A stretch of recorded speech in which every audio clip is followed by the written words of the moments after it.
우리가 대형마트에 가면 흔히 볼 수 있는 것이 바로 쇼핑카트입니다. 쇼핑카트 덕분에 우리는 쇼핑을 편리하게 할 수 있습니다. 쇼핑카트 중에 어린 자녀를 데리고 온 부모들을 위한 카트가 있습니다. 바로 아이들이 앉을 수 있는 장난감 자동차 위에 물건을 담을 수 있는 공간이 마련되어 있는 카트입니다. 그런 카트들은 아이들로 하여금 카트 아랫부분에 있는 운전석에 앉아서 마치 운전하는 기분을 느낄 수 있게 해줍니다. 아이들이 앉는 자리에는 아이들이 잡을 수 있는 핸들도 갖추어져 있습니다. 아마 여러분들 대부분이 대형마트에서 그런 카트를 한 번쯤은 보셨을 것입니다. 그런 카트에 가만히 앉아만 있는 아이들도 물론 있습니다. 그러나 어떤 아이들은 운전석에 앉아서 그 나름대로 한껏 폼을 내며 만족감을 나타내기도 합니다. 앞에 있는 물건에 부딪힐 것 같으면 소리를 지르기도 하고 잘 돌아가지도 않고 아무 소용도 없는 핸들을 이리저리 돌려보기도 합니다. 그러나 아이들이 아무리 그 카트에 앉아서 몸부림을 치고 운전을 한다 해도 정작 카트는 뒤에 있는 부모들이 운전하는 대로 움직일 뿐입니다.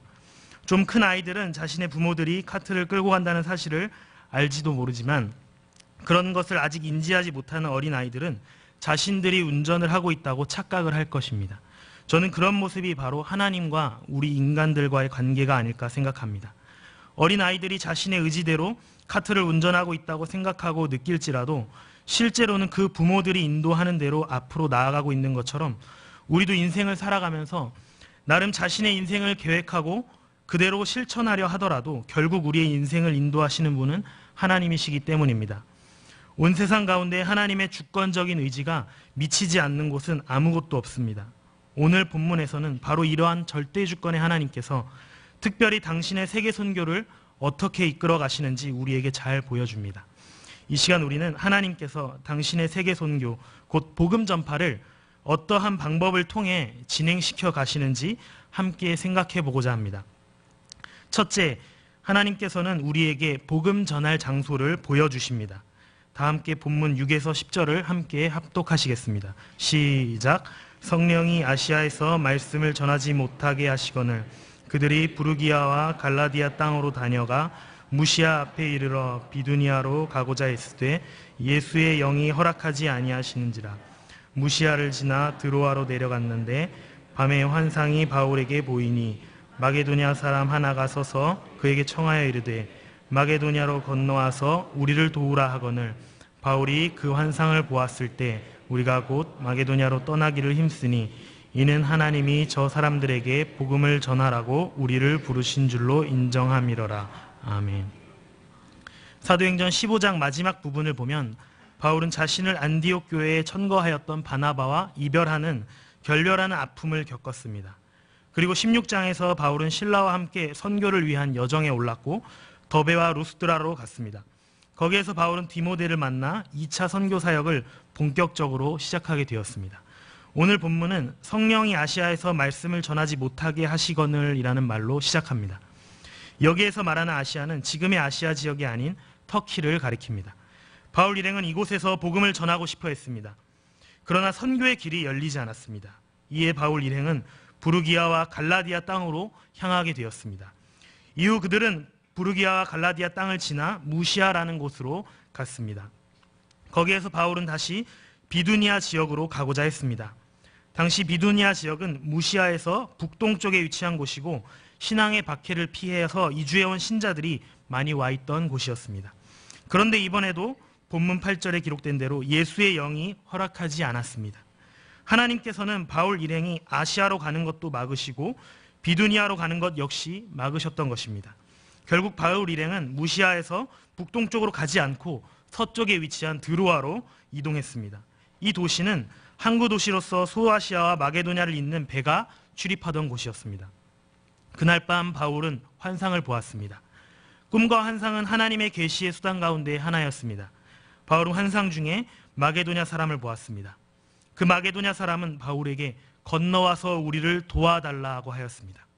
이 장면을 통해 우리는 하나님께서 바울 일행의 길을 그동안 왜 막으셨는지 알 수 있습니다. 하나님께서는 바울 일행이 마게도냐로 갈 것을 원하셨던 것입니다. 이 환상을 본 바울은 본문 10절에 나와 있듯이 이는 하나님이 저 사람들에게 복음을 전하라고 우리를 부르신 줄로 인정함이러라고 했습니다.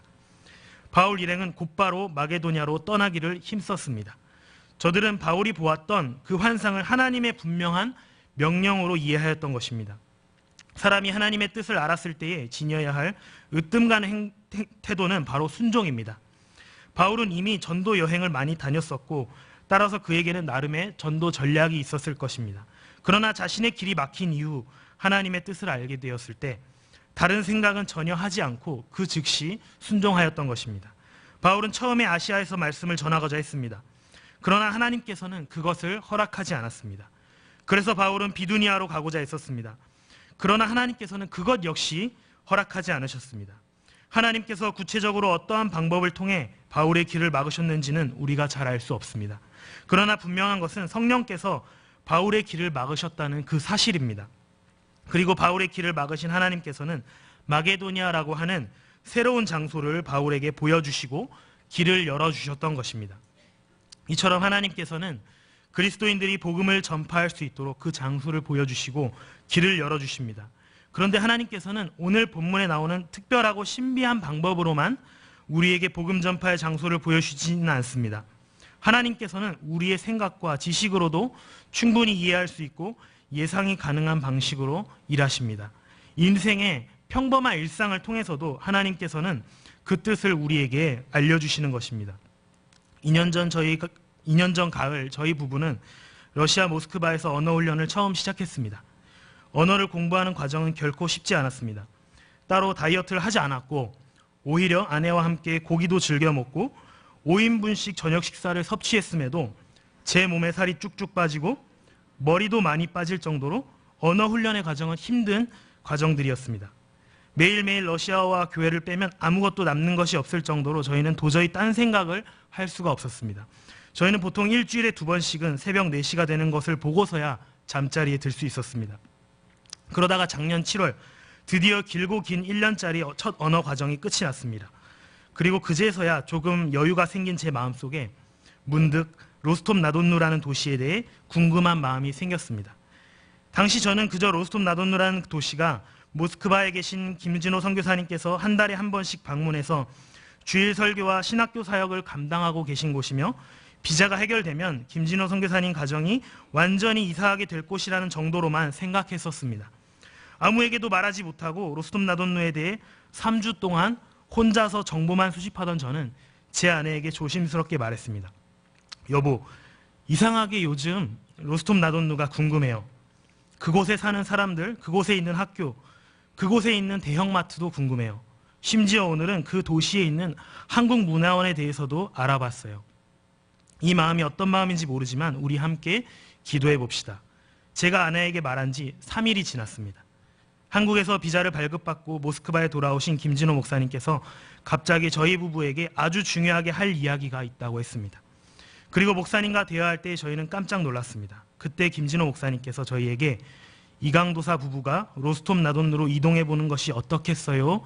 라고 권유했기 때문입니다. 그 후 선교부의 지시를 따라 저희는 로스톱나돈누라는 곳으로 가게 되었습니다.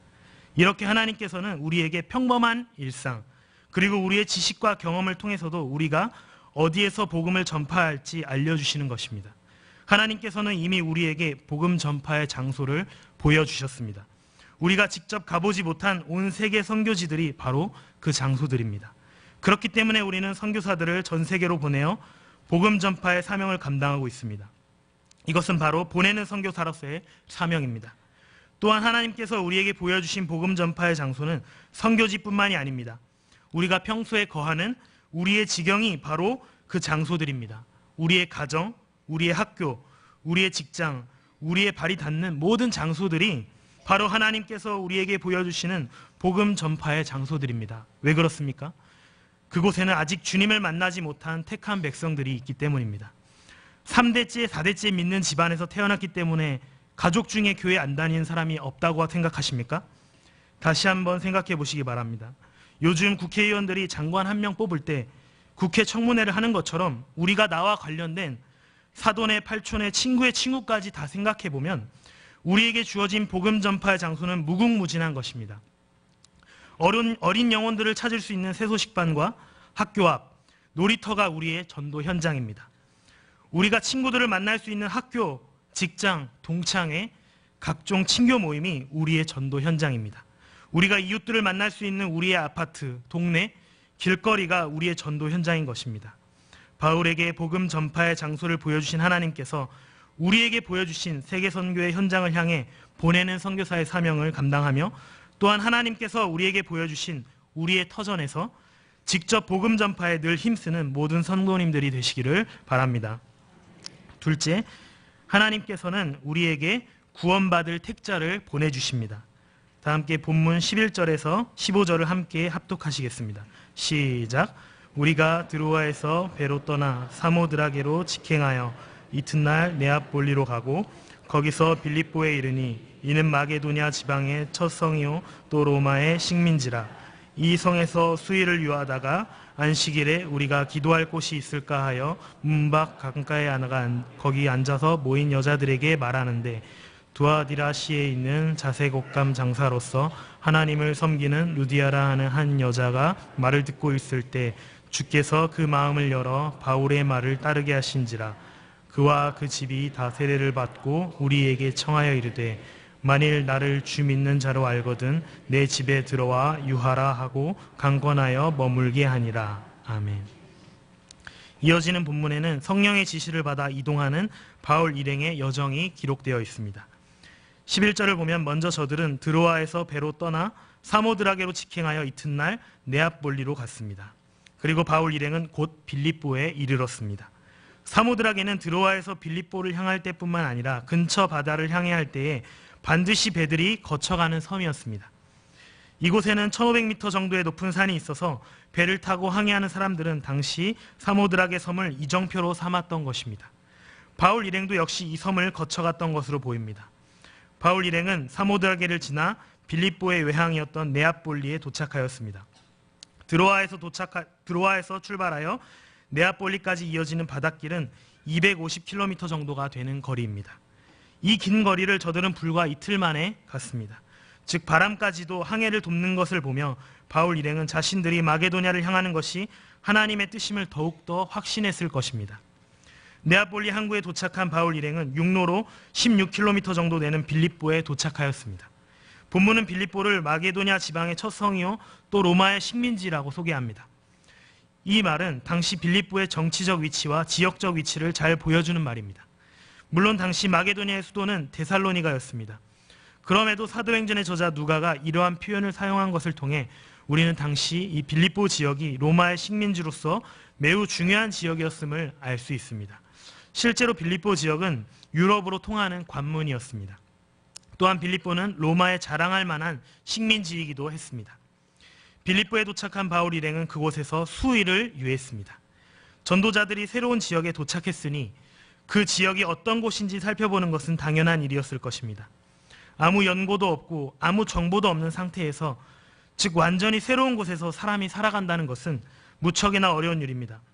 주위의 사람들은 모두 자신들을 이방인을 보듯이 쳐다봅니다. 또 어떤 사람들은 어디에서 소문을 들었는지 저 사람들 지금 전도하러 온 것 같다라고 수근거리는 것 같기도 합니다. 또 어떤 사람들은 남의 땅에 들어왔다고 텃세를 부리기도 합니다. 이것은 오늘날 대부분의 선교사들이 선교지에서 똑같이 겪는 현실이기도 합니다. 바울 일행은 그렇게 두렵고 떨리는 마음으로 하루하루를 보냈을 것입니다. 저들은 하나님께서 새롭게 열어주실 전도의 길을 기대하는 마음으로 기도하며 하나님의 뜻을 기다렸을 것입니다. 드디어 빌립보에서 처음 맞는 안식일이 되었습니다. 새로운 도시를 방문했을 때마다 첫 안식일에 지역 회당을 방문하여 가급적 유대인들에게 먼저 복음을 전하는 것은 바울의 일반적인 관례였습니다. 그런데 당시 그곳에는 회당이 없었던 모양입니다. 바울 일행은 기도할 만한 장소를 찾던 중 강가에 모여있는 여자들을 보게 되었습니다. 유대인들의 관습에 따르면 유대교 회당을 이루기 위해서는 반드시 10명의 남자가 필요합니다. 그런데 본문은 회당도 아닌 단순한 강가였을 뿐이고 심지어 여자들만 있었다고 했으니 이 모임은 바울 일행이 볼 때에 그저 작은 모임일 뿐이었습니다. 그러나 바울에게는 모임의 크고 작음이 전혀 중요하지 않았습니다. 주님은 두세 사람이 내 이름으로 모인 곳에는 나도 그들 중에 있느니라고 하지 않았습니까? 바울은 그들에게 하나님의 말씀을 전했습니다. 바울의 말을 듣는 사람 중에 두아디라시아에 있는 자색 옷감 장사로서 하나님을 섬기는 루디아라 하는 한 여자가 있었습니다. 당시 두아디라 지역은 직조와 자색 염료 사용 기술로 유명했습니다. 루디아 역시 두아디라에서 자색 옷감을 만들어 팔던 장사꾼이었습니다. 그녀가 빌립보에 오게 된 이유는 아마도 유럽과 아시아를 연결하는 지리적인 특성 때문에 그 사업을 확장하기 위함이었을 것입니다. 본문에 하나님을 섬기는 루디아라고 한 것을 보아 우리는 이 여인이 바울을 만나기 전 이미 회당에서 유대교의 가르침을 받았을 것이라고 추측할 수 있습니다. 그런데 이 여인에게 하나님께서 임하셨습니다. 본문 14절에 주께서 그 마음을 열어 바울의 말을 따르게 하신지라 하고 했습니다. 바울이 말을 했고 루디아가 그 말을 들었지만 마음을 여신 분은 하나님이셨습니다. 나는 심었고 아볼로는 물을 주었으되 오직 하나님께서 자라나게 하셨나니 그런즉 심는 이나 물 주는 이는 아무것도 아니로되 오직 자라게 하시는 이는 하나님뿐이니라는 바울의 고백이 떠오르는 대목입니다. 바울의 말을 들은 루디아와 그 집은 바울이 전하는 하나님의 말씀을 믿었고 다 세례를 받았습니다. 사도행전 8장에 등장하는 에디오피아 내시가 빌립에게 즉시 세례를 받은 것처럼 사도행전 10장에서 베드로의 설교를 들은 고넬료와 사람들이 즉시 세례를 받았던 것처럼 루디아 역시 온 집이 함께 세례를 받았습니다. 복음을 듣고 그 말씀을 받아들이게 된 루디아는 바울 일행을 환대하였습니다. 바울 일행이 머물 수 있도록 자신의 집을 내어놓은 것입니다. 그리스도인의 환대는 초대교회가 지녔던 뛰어난 덕목들 중에 하나였습니다. 회심한 루디아 역시 곧바로 이러한 모범을 실천에 옮겼던 것입니다. 루디아는 하나님께서 바울에게 보내주신 택함받은 주의 백성이었습니다. 바울은 그저 하나님의 뜻대로 마게도냐로 향했을 뿐이고 그곳에서 누구를 만나고 어떠한 상황이 펼쳐질지 몰랐습니다. 그러나 그곳에서 하나님께서 미리 보내어 주신 루디아를 만났고 그녀는 유럽 최초의 회심자가 되었던 것입니다. 이러한 일들은 바로 지금 우리가 함께 후원하고 참여하고 있는 세계 선교의 현장에서도 어김없이 일어나고 있습니다. 제가 로스톱 나돈노에서 만난 사람들 가운데 바바 율리아라는 한 할머니가 있습니다. 그 할머니는 고여인이신데 나이가 많아서 몸이 불편한 가운데서도 로스톱 나돈노 신학교 분교 수업이 이루어질 때면 어김없이 참석합니다. 그런데 저는 그 할머니와 교제하던 중에 아주 놀라게 되었습니다. 왜냐하면 그 할머니가 바로 오늘 본문에 나오는 루디아와 같은 여인이었기 때문입니다. 즉 바바 율리아 할머니는 한국에서 온 우리 교단의 선교사님들과 교수님들을 만나셨고 그들을 위해 자신의 집을 기꺼이 숙소로 제공하셨던 것입니다. 바로 하나님께서 그 할머니를 보내주신 덕분에 초창기 신학교 건물이 없었던 때에도 한국에서 교수님들이 오시면 로스톱 나돈노에서 며칠씩 머물면서 신학교 강의를 진행할 수 있었던 것입니다. 엘라팍이라고 하는 또 다른 할머니 역시 마찬가지였습니다. 그 할머니께서는 교회 개척을 준비하던 김우선 목사님과 만난 뒤에 한참 동안 자신의 집을 예배의 장소로 내어놓았습니다. 두 할머니들의 헌신 가운데 먼저 교회와 신학교 사역이 시작되었고 이후에 건물이 건축되었던 것입니다. 우리는 그저 복음을 전파하기 위해 아무도 없는 곳으로 나아갔지만 그곳에는 이미 하나님께서 예비해 두신 택자들이 있었습니다. 이런 일들은 선교지에서만 일어나는 것이 아닙니다. 우리는 새소식반과 학교 앞 전도를 통해 단순히 하나님의 복음을 전파했지만 하나님께서 우리에게 많은 아이들을 보내주시지 않았습니까? 반대로 생각해 본다면 여러분들 한 사람 한 사람 역시 하나님께서 예비해 두신 택자들입니다. 우리들 중 그 누가 스스로의 힘으로 예수 그리스도를 구세주로 영접하게 되었습니까? 누군가는 우리에게 복음을 증거해 주었습니다. 그 복음 전파의 현장은 가정이었을 수도 있고 학교였을 수도 있고 병원이었을 수도 있고 아파트에서였을 수도 있고 또 군대였을 수도 있습니다. 여러분에게 복음을 전파했던 그 누군가가 복음을 증거할 때 하나님께서는 택자인 여러분들을 그 복음 전파자에게 보내주신 것입니다. 그리고 하나님께서는 여러분들이 그의 말을 듣게 하셨고 믿게 하셨고 세례를 받게 하셨고 마침내 교회의 일꾼이 되게 하신 것입니다. 이제는 우리의 차례입니다. 우리가 사람은 누구나 죄인이며 사람의 죄 문제를 해결하실 수 있는 유일하신 분은 예수 그리스도이시고 그 예수 그리스도를 구세주로 영접한 사람은 구원을 받으며 이러한 신앙을 갖기 위해 교회에 한번 나와보라는 이 기본적이고도 간단한 복음의 소식을 전할 때에 하나님께서는 우리에게 미리 예비해 두신 당신의 택자들을 보내주시는 것입니다. 전도를 아무리 해도 소용이 없다고 느끼십니까? 그렇지 않습니다. 우리의 기도와 우리의 전도가 아직 부족하거나 아니면 아직 때가 안 되었을 뿐입니다. 교회에서 진행하는 수요 전도 대회에 열심을 내시기 바랍니다. 교회에서 진행하는 태신자 작정에 적극적으로 참여하시기 바랍니다. 우리가 만약 하나님의 세계 선교를 엄청나게 대단하거나 거창한 것으로만 생각한다면 우리는 선교에 대해 감히 엄두를 낼 수도 없습니다. 그러나 내 주변에 있는 사람들에게 복음을 전파하는 것이 바로 세계 선교의 시작입니다. 바울이 복음을 증거할 때 루디아를 보내주셨던 하나님께서는 지금도 세계 선교의 현장에서 택한 백성들을 교회로 보내주시고 계십니다. 바로 그 주님께서 우리 역시 당신의 말씀에 순종하여 복음을 전파할 때 우리에게 당신의 택한 백성들을 보내주신다는 사실을 굳게 믿으며 복음 전파에 힘쓰는 모든 성도님들이 되시길 바랍니다. 사랑하는 성도 여러분, 그리고 오늘 헌신하시는 남전도의 회원 여러분, 1907년은 한국 교회사에 큰 의미가 있는 해입니다. 첫째는 1901년에 개교한 평양의 장로회 신학교에서 제1회 졸업생 7명을 배출한 것입니다. 둘째는 조선 장로회 동노회를 설치하고 졸업생 7명을 목사로 장립한 것입니다. 셋째는 이 노회에서 이기풍 목사를 제주도의 선교사로 파송하여 제주도에 복음을 선포함으로 교회를 세우게 한 것입니다. 그로부터 2년 후인 1909년에는 일본과 러시아에 선교사를 파송하게 됩니다. 러시아에 선교사를 파송하게 된 것은 당시 해삼위라고 불리던 연해주 지역으로부터 한국 장로교 동노회로 한 청원이 도착하였기 때문입니다. 그 청원은 지금 해삼위 형편이온 즉 고국 강산을 이별하고 의지할 곳 없이 외로운 나그네로 불쌍히 죽어가는 생명이 50만 명이오니 이곳에 선교사 한 사람을 급히 보내어 50만 명 생명을 구원케 하기를 청원합니다 라는 내용이었습니다. 이에 동노회는 연해주 지역인 블라디보스톡에 선교사를 보내기로 정하고 평양신학교 2회 졸업생인 최관hl 목사를 선교사로 파송하고 예산도 편성하였습니다. 당시 러시아는 종교적으로 러시아 정교회의 압박이 있었고 정치적으로는 공산혁명을 준비하는 시기였기 때문에 러시아 선교는 결코 쉽지 않았습니다. 그러나 하나님께서는 많은 열매를 주셨습니다. 최 선교사가 파송을 받은 지 2년이 지난 1911년의 보고에 의하면 최 선교사는 연해주 지역에서 13곳의 예배처소와 764명의 교인을 확보했습니다. 이것은 하나님의 은혜였습니다.